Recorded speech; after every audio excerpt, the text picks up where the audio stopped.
It was a cool, overcast morning in Bloemfontein, South Africa. The corridors of Manhunt Correctional Center were unusually silent.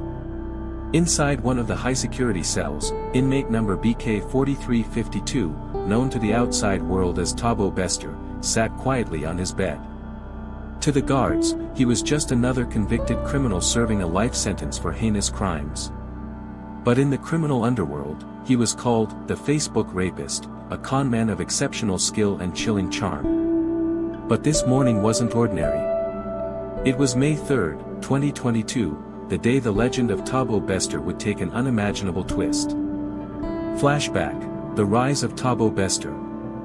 Born in Johannesburg, Bester's early years were rough.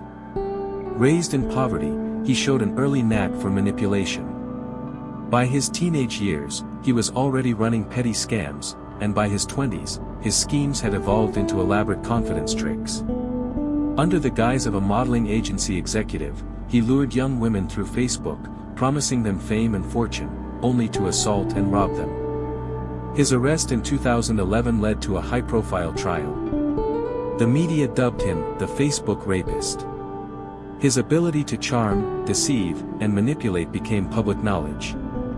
By 2012, he was sentenced to life in prison for murder, rape, and fraud, and sent to Manhunt Correctional Center, a maximum security prison run by a private security company.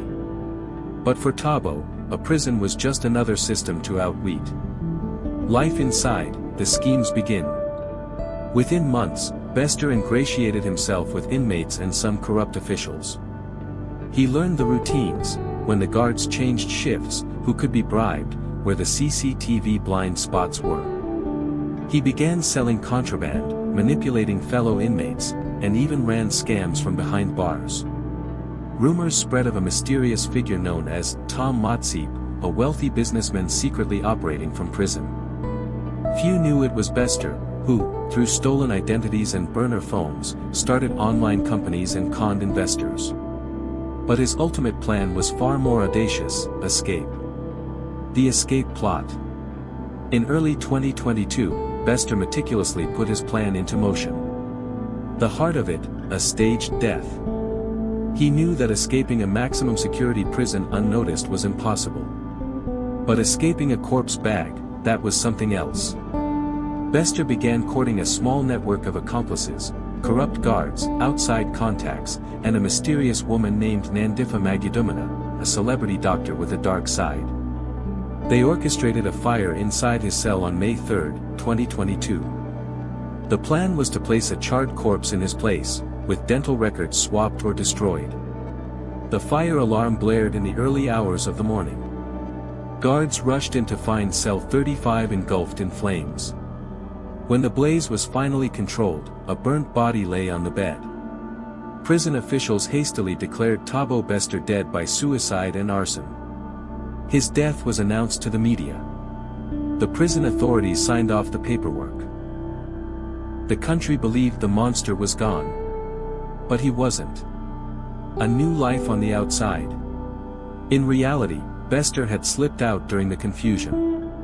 Disguised in a guard's uniform and aided by corrupt insiders, he walked out of Manhunt Correctional Center under cover of darkness. Over the next months, Bester, along with Nandifa, assumed new identities. They moved into luxury properties, ran businesses, and even traveled. Photos emerged later of a man resembling Bester shopping at Woolworths, dining at upscale restaurants, and living in a mansion. Meanwhile, questions started surfacing. The charred body in the cell was never conclusively identified.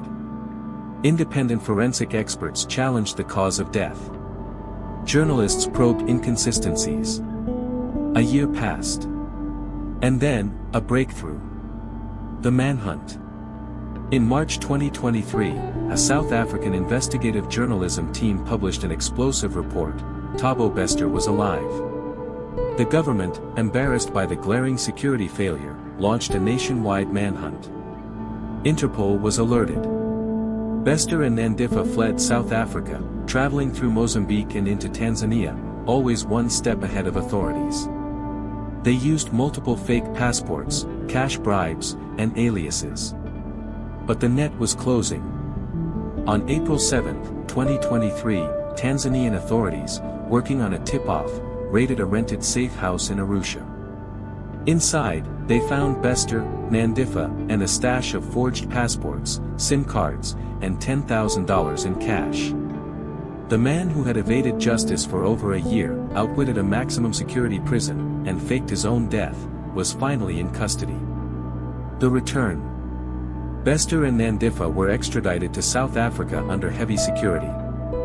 Images of the pair, handcuffed and flanked by heavily armed guards, flooded the media. Back at Manhunt, Bester was placed in an isolation unit, the nation's most watched inmate. The investigation uncovered a web of corruption within the prison, implicating officials who had aided his escape. The scandal rocked South Africa. Court cases followed. The story of Thabo Bester, from the Facebook rapist to fugitive businessman to most wanted man, captivated the nation. Closing scene. Today, Thabo Bester remains incarcerated. His escape remains one of the most audacious prison breaks in South African history. And though the walls of Manhunt Correctional Center once failed to hold him, the shadow of that night, of a corpse in a cell, of a man reborn in the ashes, still haunts the prison. For in every system, there's always someone like Thabo Bester, a man who believes he can beat it. But the lesson remains, even the cleverest con eventually runs out of lies.